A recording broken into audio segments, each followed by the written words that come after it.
Welcome back to the Jeremiah Show. My very special guest today is Frank Ostini. He's a winemaker, celebrated and loved winemaker, San Ynez Valley, and owner of the Hitching Post.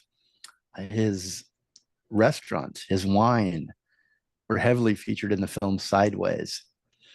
And not that they needed to be on the map at all, but I think it brought in a lot of visitors over the years since its 20th anniversary. This is its 20th anniversary this October. And Frank and I'm going to tell you about it. There's a lot of celebration going on. This fall, the Academy Award winning film Sideways will stream on Hulu to celebrate its 20th anniversary.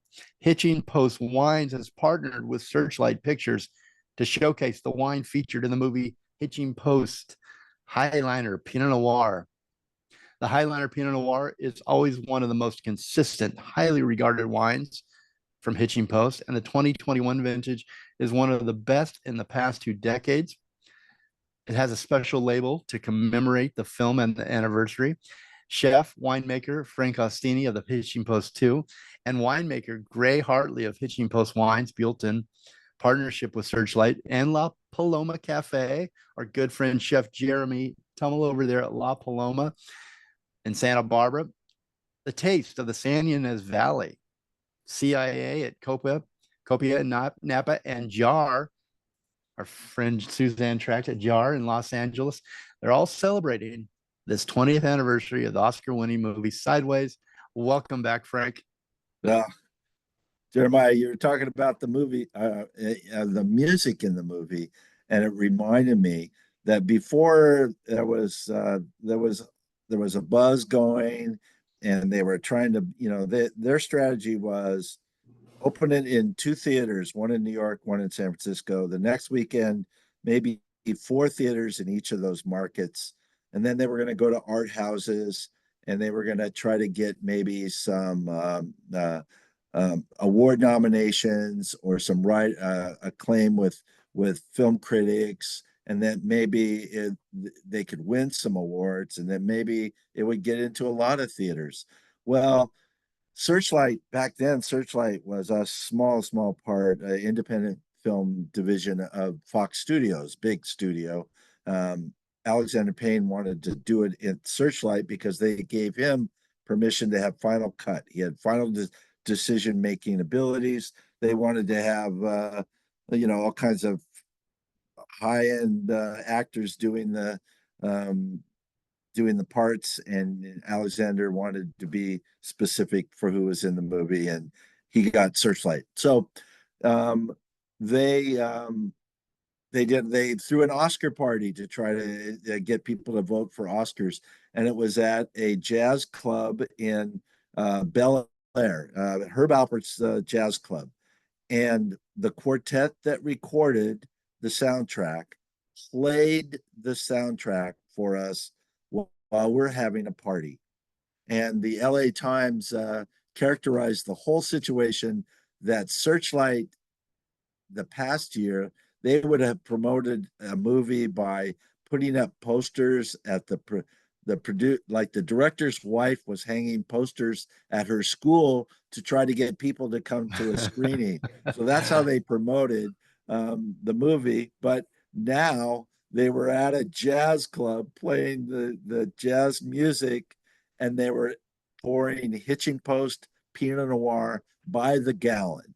So we had a quote that was said on the front page of the LA Times back 20 years ago, when newspapers were really actually important. Now you're important, Jeremiah, but in those days, print media was pretty important.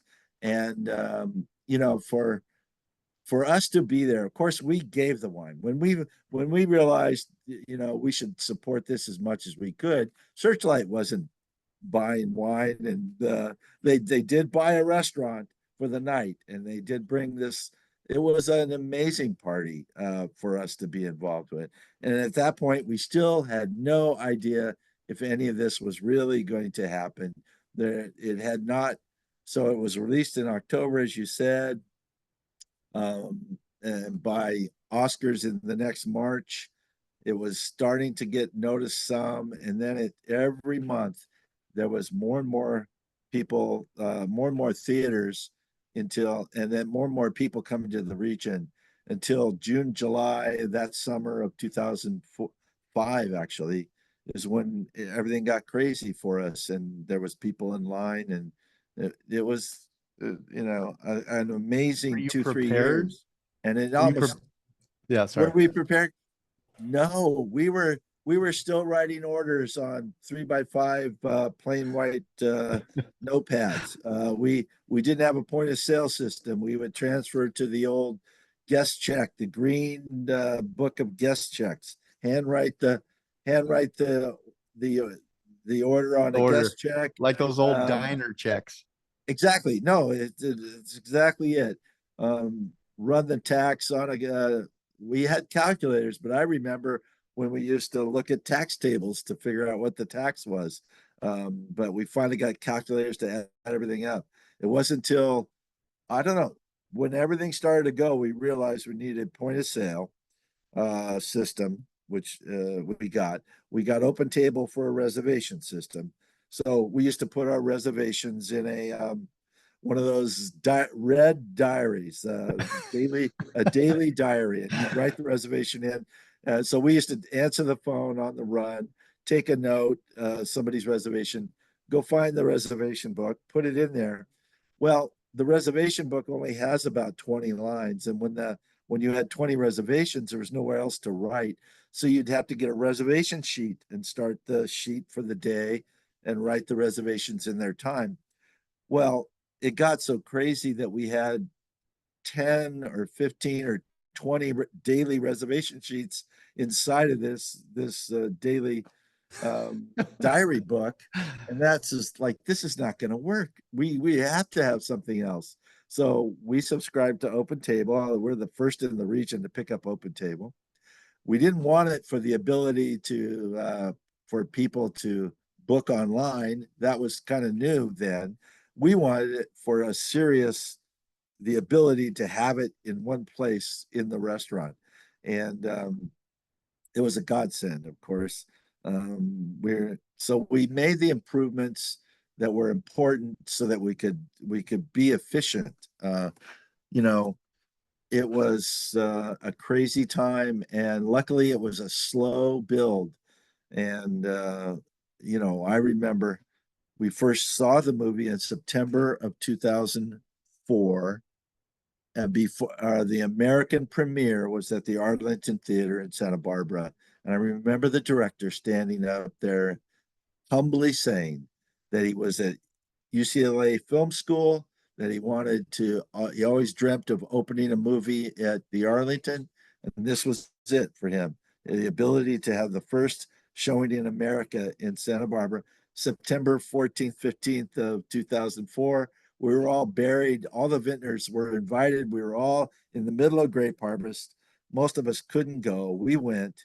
And we were dumbfounded when we saw what was on the screen, how we were featured, the extent we were featured, the how well they treated us, because we just didn't know. We were afraid they'd make fun of us. Alexander Payne has a way of making fun of almost anything, but he had a lot of respect for what we were doing, and he treated us with respect. But we still didn't know anybody was going to see it. And the next month, we saw it at the Lincoln Center in New York City for the New York Film Festival. And they invited us to come to pour wine around that. And we were in Lincoln Center, 2,000 people watching the movie. And it was the closing act of the New York Film Festival, which is the prestigious place to show and time to show. And these people were rolling in the aisles. And then we knew that other people thought it was good. And we thought, wow, I guess this is going somewhere. And boy, it did.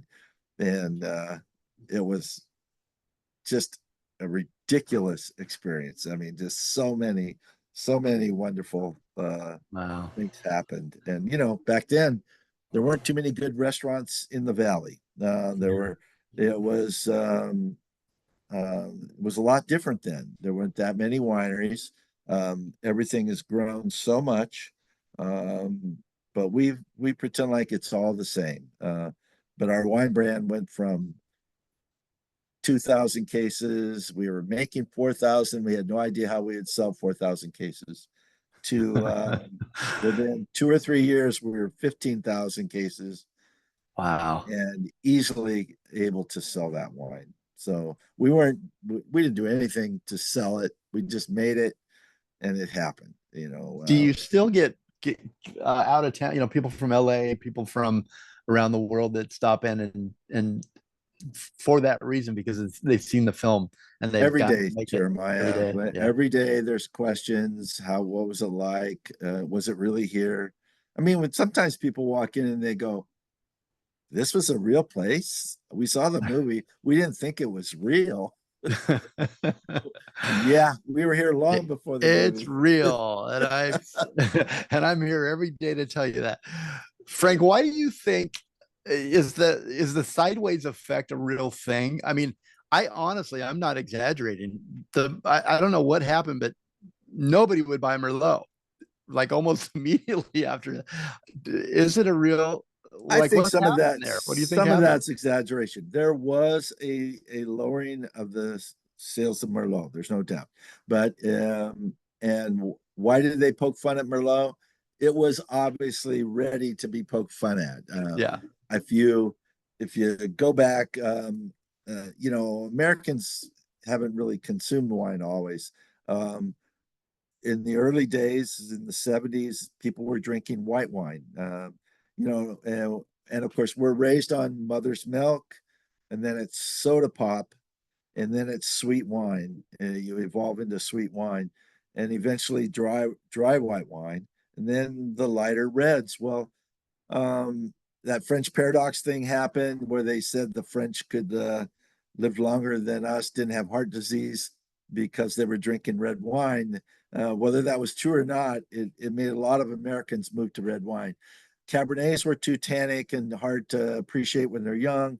Merlot was an easier wine to drink, so that became popular. They planted Merlot everywhere in places it shouldn't be planted, and there was a lot of Merlot that was just ordinary wine. So they poked fun at it in the movie. Why it would change consumer habits, I have no idea. I'm convinced that if you could almost sell anything with a film.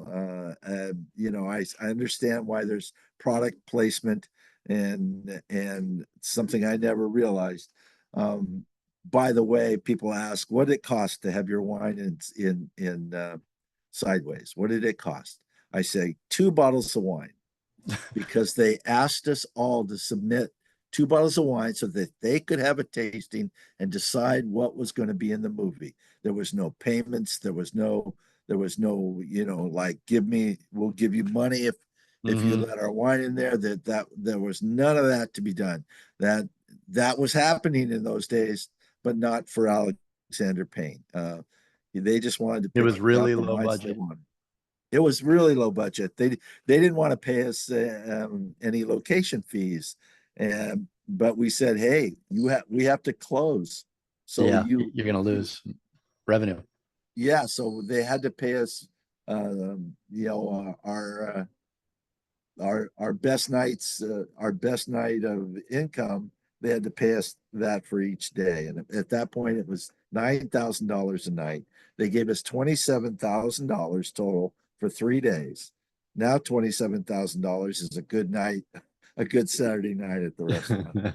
Well, like, have you thought about it? Have you been able to put it into context and like percentages again? How much has it improved your business over 20 years? How much more wine did it sell? It was a gamble at that time, wasn't it for you? But it paid off. It sounds like. Oh, of course, we had no idea what it could do. And ultimately, the restaurant went up 40%. It was already a busy restaurant. And so it maxed out at 40% higher. And we've maintained at least 20% of that ever since. And we're still very, very busy. The wine business, of course, increased by 4 times, 400%. Wow. Um, and we didn't do much more to sell it. It it got, there was national, international recognition. We started selling wine in Denmark and in Japan, Canada, even more so than other states of America. And we did do distribution on the East Coast and in Chicago. The whole industry is in a shakeup, and most of us smaller brands have lost all of the distribution for those out of state markets. But we're happy to sell our wine really mostly in California, especially Southern California. The wine was always supposed to promote the restaurant. The restaurant was always supposed to promote the wine, and that has happened in spades, and we're going to leave well enough alone. Well, let's leave it at that for a second. Let's take our next break here real quickly. I'm with chef and winemaker Frank Ostini of the Hitching Post 2, and he's a winemaker. His winemaker friend is Gray Hartley of Hitching Post Wines, Buellton, California. They're in partnership with Searchlight Pictures again to celebrate the 20th anniversary of the film Sideways. We're also working with La Paloma Cafe in Santa Barbara and the Taste of the San Ynez Valley CIA at Copia and Napa and Jar in Los Angeles. Chef Suzanne Track, hello. Celebrate the 20th anniversary with all of them at the Oscar winning movie Sideways. And you've got a lot of locations to catch up with them. Try to get to the events. I'm going to give you the information out, more information out in the next segment. And also, Frank, I just want to mention he's scored 91 points from Wine Enthusiast magazine on the Highliner Pinot Noir, and you can go to online, go sideways.hitchingpost2.com, and you can find out where to buy the various packages that they've got of the wine. And it also has a commemorative label for the celebration of Sideways 20th anniversary. You can check out more at hulu.com, searchlightpictures.com, or sideways.hitchingpost2.com. I'll be right back with Frank Ostini, and we're going to take you to break here with Rolf Kent, who's the composer of the Sideways 20th anniversary, or the Sideways soundtrack, original music picture soundtrack. And we are going out here with what are we going out with? We're going out with Abandoning the Wedding. And we came back in with Asphalt Groovin' at the last break. We'll be right back.